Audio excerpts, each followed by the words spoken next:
America ఓ పక్కన Iran అంతు తేలుస్తామంటే ఒక్కటే America గుర్తు తెచ్చుకోవాల్సింది దాని చరిత్రలో అమెరికా చరిత్రలో ఇరాన్ సాధించిన అద్భుతమైన విజయం అమెరికాని ఏకాకిం చేయడం. అమెరికా యుద్ధ విమానాన్ని బయటికి తీయగానే వాళ్ళు ఒకటి తెస్తే 4 యుద్ధ విమానాలు వేసుకుని ఎంత వచ్చేవాళ్ళు. ఇదివరకు బ్రిటన్ వాళ్ళు కావచ్చు, కెనడా వాళ్ళు కావచ్చు, European countries, NATO countries. But Iran మీద యుద్ధంలో ఒంటరయ్యింది అమెరికా.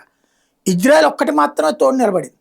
అంటే అమెరికా ఎలాంటి పరిస్థితుల్లో చిక్కుకుందో ఆలోచించుకోవాల్సింది. ఇదే కాకుండా నిన్న తాత్కాలిక మళ్ళీ యుద్ధ విరమణ అన్నటువంటి దానికి ముందే ఇరాన్ చెప్పుకొచ్చేసింది ఏంటంటే, బ్రిటన్ కావచ్చు, ఉక్రెయిన్ కావచ్చు, బల్గేరియా కావచ్చు, మేము ఇరాన్ మీద అమెరికా చేసే దాడులకు సహకరించబోం, ఆ యుద్ధంలో మేము పార్టిసిపేట్ చేయబోమని తేల్చి చెప్పిందంటూ స్పష్టంగా చెప్తున్నాడు ఇటు పక్కన ఇరాన్ అధ్యక్షుడు పెజెష్కియాన్. అంటే క్రమంగా అమెరికా ఏకాకిగా మిగులుతోంది ప్రపంచ మార్కెట్లో. కేవలం దాని దగ్గర ఆయుధాలు, డబ్బులు ఉన్నాయి కాబట్టి ఇంకా లీడ్లో నష్టపోకుండా నడుస్తోంది.